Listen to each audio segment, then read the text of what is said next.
यहां तक कि आपने इतिहास के पन्नों से घटना सुनी हो तो गांधी जी के कितने बेटे थे जी? 4 बेटे थे। 4 बेटों में से एक बेटे का नाम था हीरालाल।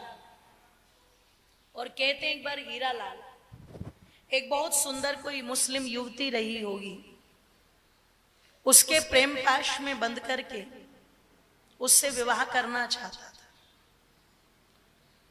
जब पता लगा कि लड़की के घर वालों को, आसपास को और जितने भी होंगे उस समय वहां पर मुसलमान, उनको पता लगा कि हीरालाल हमारी लड़की से निकाह करना चाहता है, तो उन्होंने शर्त रख दी।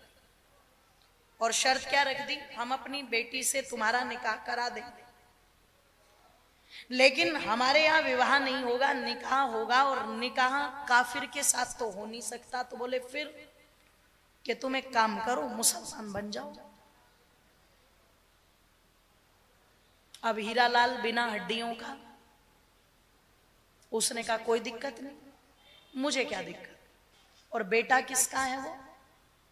जोर से बोलो। ओहो, महात्मा मुहत्मा तो थे नहीं वो।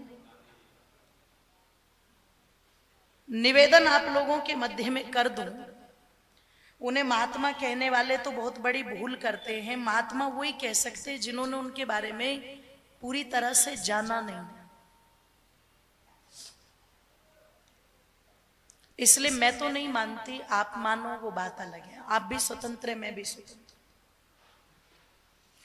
निवेदन कर दूं आप लोगों के सामने, राष्ट्र का कोई पिता नहीं होता, राष्ट्र ही सबका पिता होता है। पर यह भी भारतीय है कि यहां पर किसी को भी कोई भी उपाधि देके बैठा देते हैं। यहां ये किसी को बापू बोलने लगते हैं, ये किसी को दादा बोलने लगते हैं। क्यों जी? ये किसी को भैया बोलने लगते हैं, ये किसी को माँ बोलने लगते हैं। कोई भी उपाधि दे देते हैं यार। ये किसी को चाचा की उपाधि दे देते हैं। मुझे तो डर लगता है किसी दिन फूफा ना कहना शुरू कर दे किसी को। कोई भी उपाधि चलती है यार। ओ मेरे बंधुओं, विचार करना, आर्यजनों, चिंतन करना, राष्ट्र ही सबका पिता होता है। राष्ट्र का कोई पिता, जोर से बोलो, नहीं होता। पर एक व्यक्ति चिंतन करना, विचार करना, जिसने ये दावा किया कि मेरे रहते भारत के टुकड़े नहीं होंगे, अगर होंगे तो मेरी लाश पर होंगे। और उस व्यक्ति ने टुकड़े करवा भी दिए, अलग बंटवा भी दिया। और अलग बंटवा करके जब जगह जगह दंगे छिड़े, तो जहां हिंदुओं का नरसंहार होता था वो व्यक्ति कभी आंदोलन करने नहीं गया। पर जहां हिंदुओं ने बदले में बदला लेने की ठान करके 2-4 हत्याएं की, वो व्यक्ति डंडा लेके, लाठी लेके तुरंत पहुंच जाता था वहीं पर आंदोलन करने के लिए। अब पता नहीं वो किस हिंसा की बात कर रहा था और किस अहिंसा की बात कर रहा था। मैं निवेदन आप लोगों के मध्य में कर दूं, विचार करना, चिंतन करना। राष्ट्र का पिता बनकर के घूमा, पता लगा कि इतनी बड़ी बड़ी बातें करता दुनिया में घूमा। अरे जिसने 14 वोटों का समर्थन मिलने वाले सरदार पटेल को प्रधानमंत्री नहीं बनने दिया, और 2 वोटों का समर्थन मिलने वाले गाय का कलेजा खाने वाले नेहरू जैसे गद्दार को भारत के ऊपर बैठा करके चला गया, वो काहे का महात्मा था? आप विचार करना, चिंतन करना। अगर उस समय सरदार पटेल इस भारत के प्रधानमंत्री बन गए होते तो शायद आज भारत की दशा भी कुछ और होती और दिशा भी, जोर से बोलो, कुछ और होती। ध्यान रखना। मैं निवेदन आप लोगों के मध्य में कर दूं, उसका बेटा हीरालाल, और वे इतने कमजोर कि पता लगा एक मुस्लिम लड़की के चक्कर में आकर के कह दिया बन जाऊंगा मुसलमान। अब बन गया। गांधी जी को क्या फर्क पड़ता था? क्या फर्क पड़ता था? क्योंकि वो तो नोआखली में इतने हिंदू मारे गए और 2-4 मुसलमान बन गए। और आंदोलन करके क्या कह रहा है? अगर इनको कुछ भी हुआ, एक भी लाठी इन पर चली, तो सोच लेना तुमने ये लाठी गांधी को मारी है। अब ये हिंदू गुरुडम तो है इसमें, ये सबसे बड़ा गुरुडम था।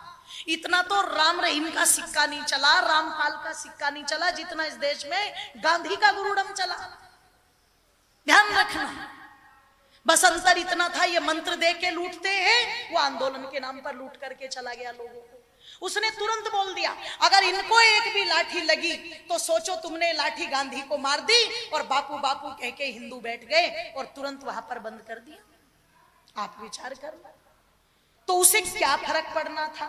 जिसने स्वामी श्रद्धानंद के हत्यारे अब्दुल रशीद के बारे में भी ये कह दिया हो कि अब्दुल रशीद तो मेरा भाई है, अगर वो मेरे मुंह पर थूक भी देगा तो तब भी वो मेरा भाई है, और उसने स्वामी श्रद्धानंद को मार दिया तो तब भी वो मेरा भाई है। ये बात गोडसे के बारे में तो नहीं कह के मरा वो कि गोडसे को फांसी पर मत चढ़ाना कि गोडसे भी मेरा भाई है। आप विचार करो, आप चिंतन करो।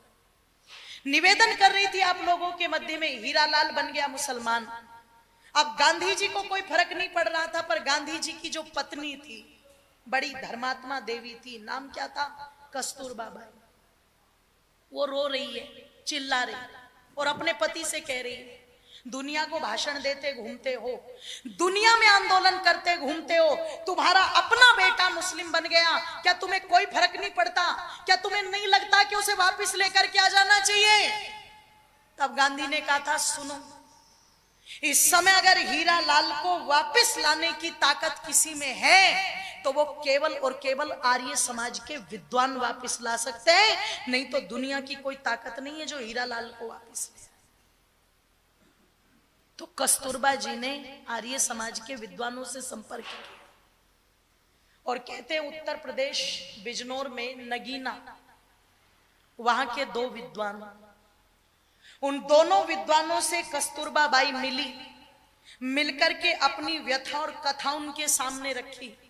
दोनों विद्वानों ने कहा, बहन चिंता मत करो, हम अपनी तरफ से तो पूरा प्रयास करेंगे। दोनों ने सारी की सारी जानकारी जुटाई, पता लगा एक बहुत बड़ा समारोह हीरालाल के सम्मान में, जिसका नाम अब अब्दुल्ला खान हो गया था, उसके सम्मान में कोई समारोह रखा है।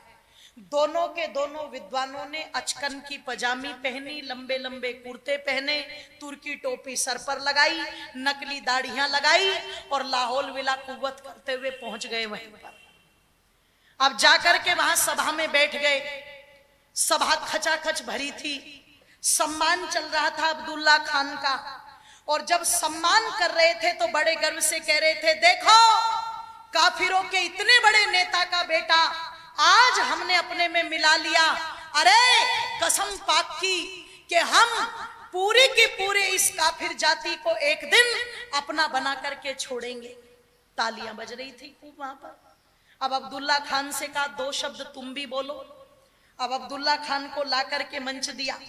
उसने कहा, जी देखो, मुझे आज यहाँ पर बिल्कुल आकर के इतनी प्रशंसा हो रही है, आज तक लगता था कि जैसे मैं नकली लोगों के बीच रह रहा था, पर आज मैं असली जगह अपनी आ गया हूं और मैं बड़ा खुश हूं। और मैं दोनों हाथ उठा करके परवरदिगार अल्लाह ताला से ये गुजारिश करता हूं कि अल्लाह ताला मेरा अगला जन्म भी इसी इस्लाम मत में हो। अब जैसे ही अब्दुल्ला खान ने ये बात कही, दोनों विद्वान खड़े हो गए और खड़े होकर के कहते, लाहौल विला कुव्वत, ये क्या हो रहा है? अरे काफिर काफिर काफिर, ये काफिर तो काफिर ही रहा। अरे कुरान तो अगले जन्म की बात ही नहीं करती और ये हमारे मंच पर खड़े होकर के अगले जन्म की बात कर रहा है। नीचे उतारो इस काफिर को। बस इतना कहते ही मुसलमान टूट पड़े, किसी ने थप्पड़, किसी ने चाटे। इतना बढ़िया स्वागत कर दिया, मुंह सूज के ऐसा हो गया जैसे भेड़ों ने खा लिया, और चले गए पीट पाट के इसे, है ना। तो जब पीट पाट के इसे गए तो दोनों के दोनों विद्वान आए और आकर के कहते, क्यों मियां कैसी रही? कैसी रही? अरे बोले, मुझे ही तुड़वा फुड़वा दिया और मुझसे ही पूछ रहे हो कैसी रही। इसने कहा, रे नालायक कहीं के, तू इन्हें कह रहा था कि मैं अपनी असली जगह आ गया। हमारी एक बात सुनते ही तेरा ऐसा भूत बना करके चले गए, ये तेरी असली जगह हो सकती है क्या?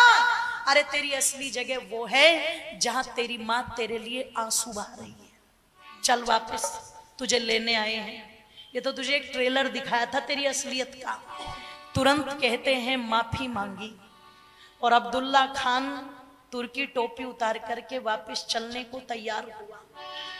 अब जिस लड़की के साथ निकाह हो चुका था उसे पता लगा, वो भी दौड़ी दौड़ी आई और उसने कहा, ना तो मुझे इस्लाम से मतलब, ना मुझे इन लोगों से कोई मतलब। अगर मेरा विवाह तुम्हारे साथ हो चुका है तो अब तुम जिस धर्म में रहोगे मैं उसी धर्म में रहूंगी, मुझे अपने साथ लेकर के चलो। दोनों को साथ लेकर के विद्वान आए और कस्तूरबा बाई को क्या कह करके लौटाया कि माँ कस्तूरबा यूं रोई, ला दे मेरा हीरा कोई। माँ कस्तूरबा यूं रोई, ला दे मेरा हीरा कोई। इसे प्याज सहित, हाँ प्याज सहित, इसे प्याज सहित लौटाया जी, कोई माने चाहे ना। इसे प्याज सहित लौटाया जी, कोई माने चाहे ना। आर्यों ने देश बचाया जी, कोई माने चाहे ना। आर्यों ने देश बचाया जी, माने चाहे ना। कोई माने चाहे ना, कोई जाने चाहे ना। कोई माने चाहे ना, कोई जाने चाहे ना। आर्यों ने देश बचाया जी, कोई माने चाहे ना। आर्यों ने देश बचाया जी, कोई माने चाहे ना। आर्यों ने देश बचाया जी, माने चाहे ना।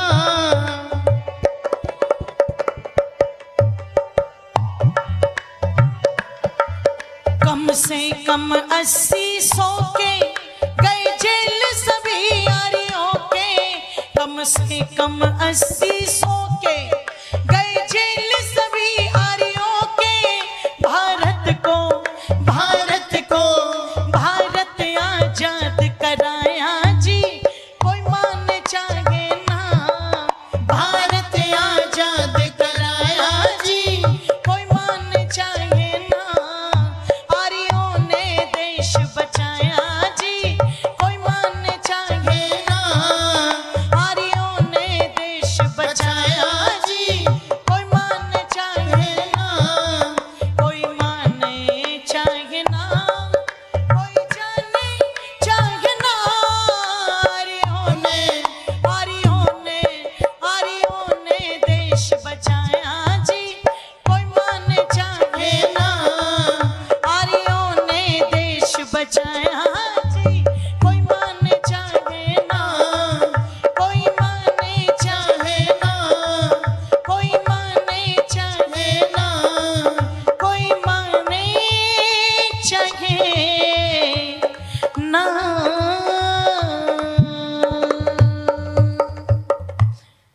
ये राशि देकर के हमारे बाबूजी ने और आर्य जी ने सम्मानित किया, उनका धन्यवाद। बस इतना ही निवेदन कर रही थी कि आर्य समाज ने तो उसी विचारधारा को सुनाया है, इसलिए हम वेद की विचारधारा को सुने और अपने आचरण, अपने व्यवहार में इसको उतारें। यही कार्य ऋषि दयानंद जी ने किया, यही कार्य आर्य समाज कर रहा है। वेद मत को मानना ही हम सबको सर्वोपरि है। हम उसे पहले जाने फिर माने। आप सभी ने सुना, सबका बहुत बहुत धन्यवाद। इति ओम शांति। धन्यवाद।